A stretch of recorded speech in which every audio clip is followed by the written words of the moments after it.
You come at the king, you best not miss.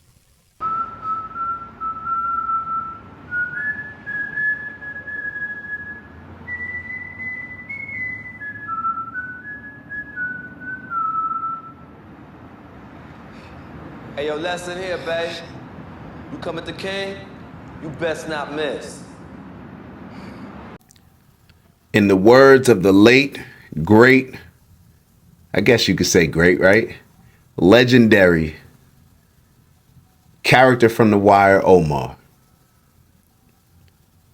You come at the king, you best not miss. You come at the king, you best not miss. All right, how does that relate to anything going on in the world today? I'm going to tell you. And I got some notes. If you see me looking down, I'm just making sure that I cover all my points, all right? You come at the king, you best not miss. I was sitting down and I was thinking about the different pendulum swings, Democrat, Republican, conservative, liberal, whatever it may be. It's a pendulum swinging from one side to another. And I realized that everything is pretty much a response to the previous thing. Just like Barack Obama was a response to the George Bush doesn't care about black people, right? Okay. That's what Kanye said. Obama becomes president, first black president. Then what happens? A lot of people think Trump is racist. Trump becomes president. Then as a response to that, it gets more into the woke ideologies, and Biden ushers in a lot of that stuff, which Barack introduced us to. And that was the response to Trump. People didn't like the woke ideologies, all those agendas that we'll discuss in this show, in this video. And what was the response? What we're hearing, what we're experiencing right now in this new era with Donald Trump being our president. Now, who's the king? When it comes to America, who is the king? White men. Are we surprised? Let's just be real. Who has been in the leadership position? Who has been the king when it comes to America? Who else would you put in that position? We're just being real, just having a conversation. Hear me out. White men have always been the king in America. That is why perhaps white men get a whole lot of the blame and get targeted like they have been over the last maybe 10, 15, 20 years. There's a reason. When you look at white men and how they've been targeted by a lot of these groups, what we're currently witnessing is the response to all of that. We're currently witnessing and experiencing the response to all that. So all these different groups, whether it's the feminist groups, whether it's the Me Too movement, whether it's Black Lives Matter, LGBTQ, and all the things that came from those groups, what was it really targeting? It was targeting this white supremacy that has been led by the white man to oppress everybody else, women, minorities across the board, right? That's what it really has been when you think about it. Now, there have been some white men who have been able to sit back and say, you know what, it's cool. I accept the role. I may not have done it personally, but I accept the role that, you know, us white men have played in being superior in this country. And therefore, I want to, you know, extend that power to others. I want to make sure that I'm doing my role to make society better. Right. OK, cool. Now, there's a whole lot of others that pushed back and just said, look, I got nothing to do with that. You know, this is what I stand on. I just got to this country so and such years ago. I did not enslave anybody. So therefore, I'm not going to accept this blanket that y'all throw on me as all white men being either consciously or unconsciously racist, let's say, or biased. What we're experiencing right now is the response. I just heard a quote that Donald Trump, when it came to this last election, out of the 18-year-old non-white men, let me say that again, 18-year-old non-white men, Donald Trump won. Donald Trump won amongst 18-year-old non-white men. What does that say? kids typically want to go the opposite way of their parents in some ways, I would say, right? This has been, and just what I'm hearing from a lot of people that I listen to on the YouTube platform, this may be the most conservative group of young men in a very long time. And it's all based on a response. And we're going to go through everything. And there's some questions that I'll bring up here and there that I want y'all to think about while you're watching. But one of the things that came up was, actually, we'll get into that in a little bit. But in my opinion, what we're experiencing was that a lot of these groups that came for the king. Now, obviously, I don't want Dr. Omar giving me lashes because I called the white man a king. I'm just referring to what's happened in America. It just is what it is, right? Okay. So I mentioned earlier that there was the section of men that tried to appease and felt that they were doing a good deed. Not that the other ones were or weren't, but this group felt that they were doing a good deed by wanting to support the feminist groups, wanting to support the Me Too movements, the Black Lives Matters, the LGBTQ movements, all these different things. But what I think they're realizing is that you give an inch and people take a mile. All right. They're currently experiencing, in my opinion, this may not be the truth, but this is just my opinion. They're currently experiencing what happens when you compromise your leadership to where you're allowing others to lead. No, you lead in this area. You lead in this area. I'm going to follow. And then the people that were fighting to be in that leadership position, they do not take advantage of being in the driver's seat and having the ball in their court. And now people are looking at it like, nah, man, we gave an inch. They took a mile. We don't like the direction that this is going. I'm tired of acting like I just got to go along and get along with all this stuff that I don't agree with. Y'all throwing in all this other crazy stuff. I thought this was just about racism and us,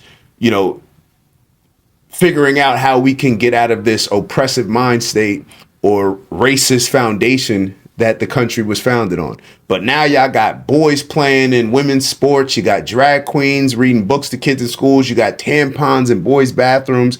You can't even tell me what a woman is. You can't just say that it's offensive if you say that men can't get pregnant. There's 100 and whatever thousand genders. It went a whole bunch of other ways than what a lot of, I think, those white men believed they were fighting for or standing up for, I should say. So let's get into it. What are some of the issues? What are some of the groups? Feminism, and this is in no particular order, but this is just stuff that I was jotting down. You got feminism. You got the Me Too movement. Let's start with feminism. What was that about? Forcing equal pay. I think that was one of the biggest things. Creating more opportunities for women. Now, you guys have probably heard me say when it comes to DEI, the problem that I have is if somebody builds up their company, a private company, they should be able to hire whoever they want. If I build up my company, you think I'm going to allow somebody to come in and tell me, hey, you need to hire this particular person. You need to hire this. And if not, it's going to impact your ESG score as far as diversity. I would be opposed to that. I'm hiring whoever it is I want to hire. I don't care if you come in with all the stats and tell me that a diverse group of people is going to help me get the best results of my business. I don't care. It's my business. I make those decisions. You can give me the information and then I'll decide what I do with it.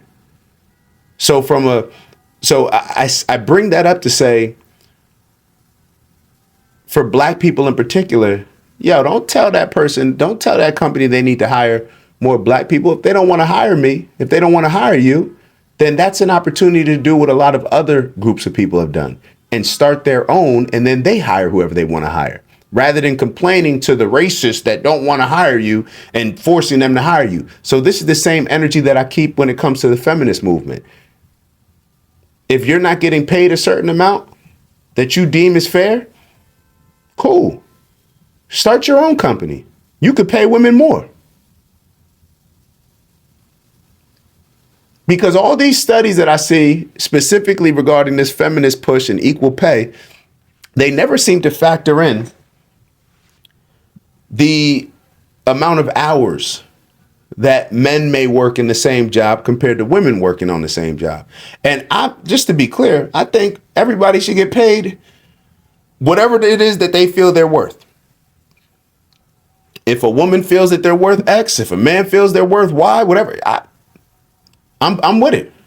You should push for what you think that you're worth. And then if they don't want to pay you, same thing with what the WNBA is going through right now. They may strike. Okay, cool. You figure out if you want to become a free agent and test your value based on the market, let the market decide what you're worth. Let the market decide. And if all of these other companies and the market determines that you're not worth whatever it is that you're looking for, that X amount, start your own company, build up that business, and then you can pay yourself as well as other people that may be in your same position, whatever it is that you want. That's just my mindset. All right. I've been down the path of, let's fight for our rights and DEI and all that. I've been down. It just doesn't make sense to me. Now, it may make sense to you. Then we had the Me Too movement. Believe all women. That goes against everything. like you're supposed to be innocent until proven guilty, right? What is it? Constitution? I don't like that. That's what America is built on. That's what our court systems are built on. But, for an entire group of women, we're just going to believe all women. And a lot of men got behind that. They were bullied into getting behind that. Think about how nonsensical that is. Believe all women. If you could say believe all of anything that comes after that word, it's not going to make sense. It's going to make that statement completely irrational. Believe all black people. Believe all kids. Believe all white men. You get where we're going here? It just doesn't make any sense. Black Lives Matter. Black Lives Matter. Now, y'all know that, or maybe y'all don't know, for the people that haven't tapped in with me. I'm not a fan of Black Lives Matter. I used to be. I used to push it hard when it wasn't popular to push, actually. I used to stand on it. I remember playing a game in Canada when I was playing the Canadian League, and when it was not popular, I had a Black Lives Matter. I blocked a kick, a punt, and then their ESPN network, theirs is TSN, but their network, after you score a touchdown or you do something good in Canadian football, they put the camera on you on the sideline, and I lifted up my shirt to show the Black Lives Matter because that's what I was pushing at the time, and I thought it was important for me to use my platform however I could to push that message. And they didn't film it, and that I raised hell. I called out the network, called out the coaching staff, I called out everybody to the point where I had a meeting with TSN, the network, I don't know, editor or whatever. And I told them exactly what I feel with one of the owners or the CEO of the team that I was playing on up there. So just to let y'all, I'm just trying to give y'all some context around. I used to push it hard. I used to push that messaging. And what did a lot of it lead to?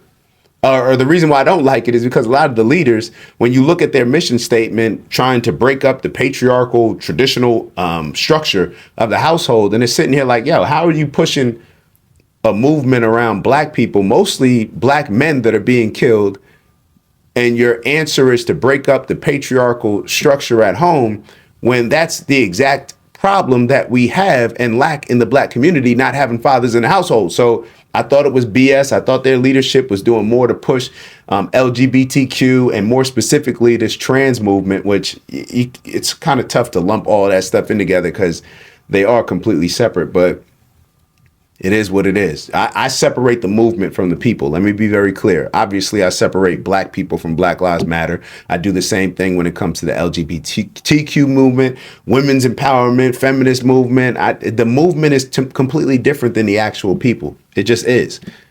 So you have these things, Black Lives Matter, where we're telling people, we're convincing white people that, hey, just by you being born, you're born with this unconscious bias, racism. Your race is just growing up in America. You're a product of this racist environment and the foundation of racism that founded this country. That's what they kept telling people that, kept pushing that. And it led to different things like DEI, which we already touched on, even defund the police with George Floyd, like a lot of these nonsensical arguments. Defund the police. Okay, that makes sense. The very people that are living in these impoverished communities, they want police there. You think that everybody growing up in these impoverished communities are just criminals that are looking to get over on law enforcement? No, the majority of people living in these neighborhoods, they want cops there. They don't want these criminals there, just like the people that the politicians, the celebrities, and the wealthy people that do not live in these impoverished communities want the police around. Just is what it is. All right, so then LGBTQ movement, we already kind of touched on that. Let me move the convo along. This is when I said I had a question. So if white men are criticized and are given the majority of the blame for this country being so racist and for some of the terrible things that have happened historically in America, should they also receive at least some credit for the positive things that make America what it is? For the positive things that make America the greatest country in the world? It's funny, I even heard Hakeem Jeffries, the House majority? I thought he's the majority leader, but I think somebody said minority leader. He said, it's the greatest democracy in the world ever. And I'm like, damn, well, based on the messaging that y'all push, I'm not sure that everybody's aware that you believe that. Because then another thing that always comes up is, well, when was America great? So you got this black man who's one of the leaders in the Democratic Party. He just said that America is the greatest democracy ever. So going back to my question, we give the white man a lot of blame. Do you also give him some credit? And I'm not telling you to. I'm just the entire point of this is because I had an epiphany. I had an epiphany where I'm like, oh, this is all just a response. And I just connected some dots that I didn't previously connect. This is just a response. And I guess I should say it wasn't necessarily like an epiphany. We kind of all know that, well, I don't know, but we've talked about it. If you watch the show, what we do, that everything goes in cycles. And this is just part of that cycle. You know, it goes conservative, then people hate conservative, then things go more liberal, and then people start disliking that. And it's just whether it's a circle or it's a pendulum swing, that's just how it goes. That's just how it goes. And maybe it is still a swing because sometimes the swing goes all the way around to where it becomes, I don't know. I'm just giving y'all my thoughts. I'm letting y'all in on what's going on up here. So that was my question. That was my question. And when you think about if America is the greatest country in the world, I don't know of any other country to where people are risking their lives to get here at the rate that people are doing it to get to America. To get to America. And I want us to think about that because it's funny how when it comes to a lot of these other countries or just with Americans, we will complain about America. We will complain about America, and then we'll celebrate all these other countries throughout the world, how they're so great. One came up in a conversation talking about Ghana, where I was talking to somebody and they have a friend who's gay. And they were talking to their family about Ghana, and the mother was saying, dang, I can't go to Ghana anymore. Or was it the father? I don't know, whatever. It's just a friend. And somebody in the family was saying, oh, I guess we can't go to Ghana anymore. I hate it because I love Ghana, but, you know, one of our, family members is gay, so I can't go. And what I was sitting there thinking was,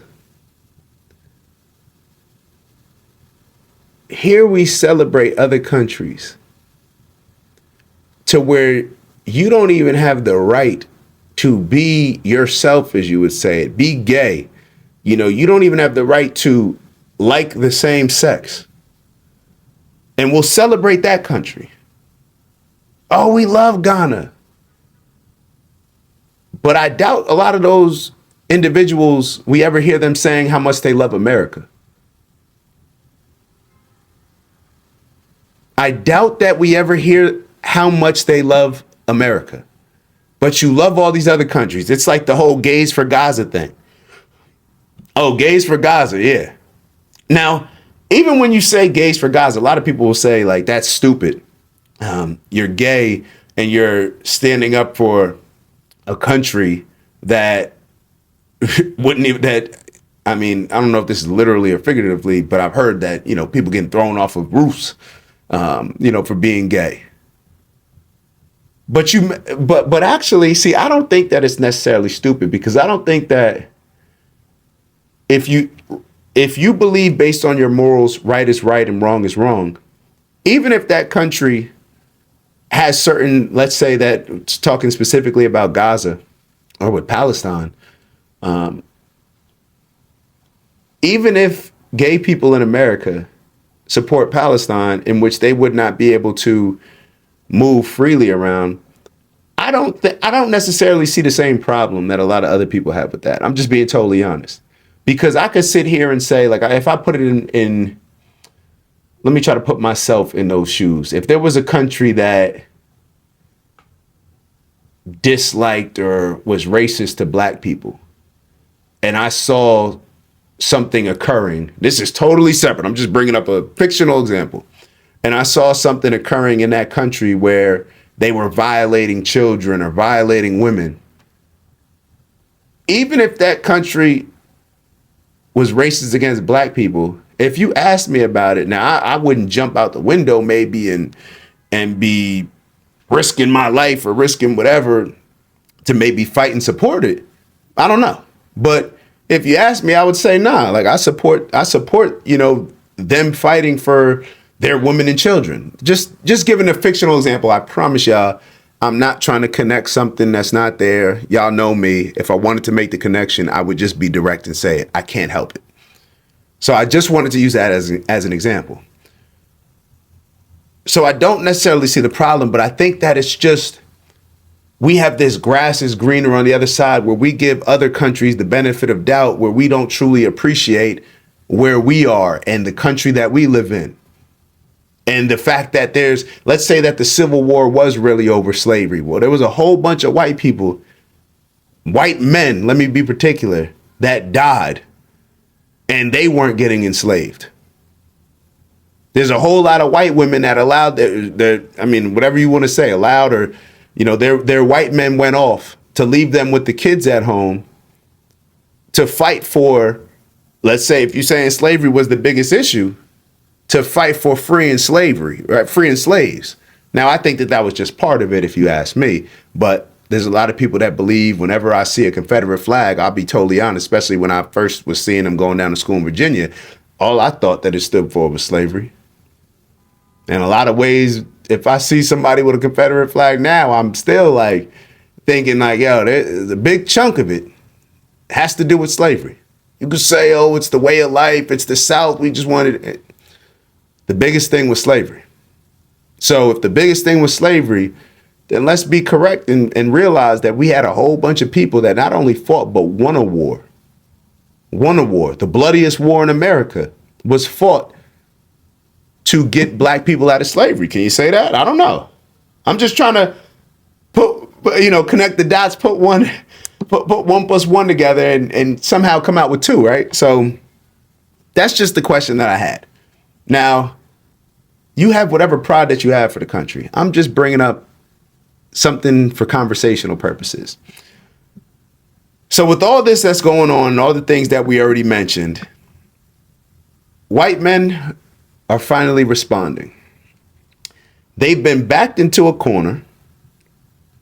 And while some will continue to fold when they are backed into a corner and just say, well, maybe boys can play sports against women, or there's not really anything wrong with, a drag queen reading books to kids in school. There's not, the ones that just say like, listen, those type, the ones that don't want to actually stand on anything. While the others who have been backed into a corner, they're ready to fight. They're ready to push back. They are ready to fight and ready to push back. And that is why Trump and what he stands for, what he pushes as far as culturally, is so popular. That is why there's a push for American nationalism. This is why. Because white men have been targeted for so long, and now there's a push where you're starting to realize, even from an abortion standpoint, let's be clear, like it makes a lot of sense why conservatives don't want abortions.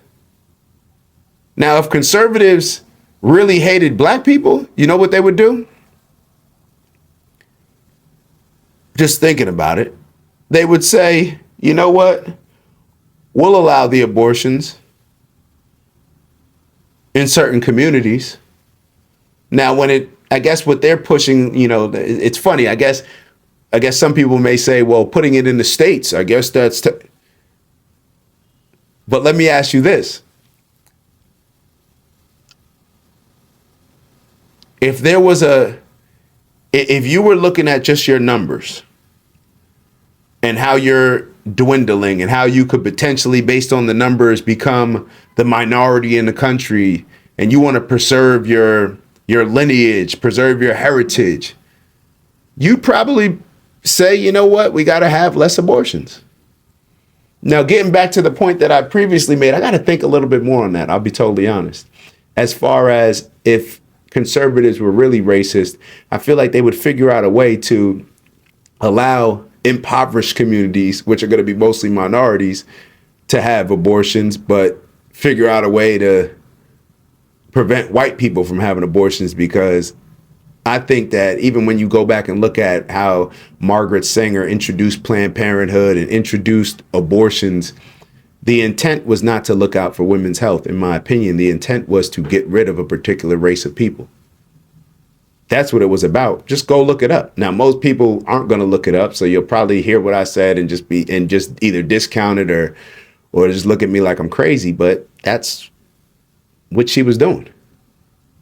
That's what she was doing. So I'll circle back on that. I don't want to lose focus. But like I said, white men are starting to respond, and we're seeing it in other countries as well. We're seeing it in other countries. So when you look at Black Lives Matter, the feminist movement, LGBTQ+, they all had the ball in their courts. They all had the ball in their court. But they missed. They came for the king. They had their shot and they missed. They couldn't bring enough sensible arguments, in my opinion, or a sensible agenda to the table that the majority of Americans could get behind.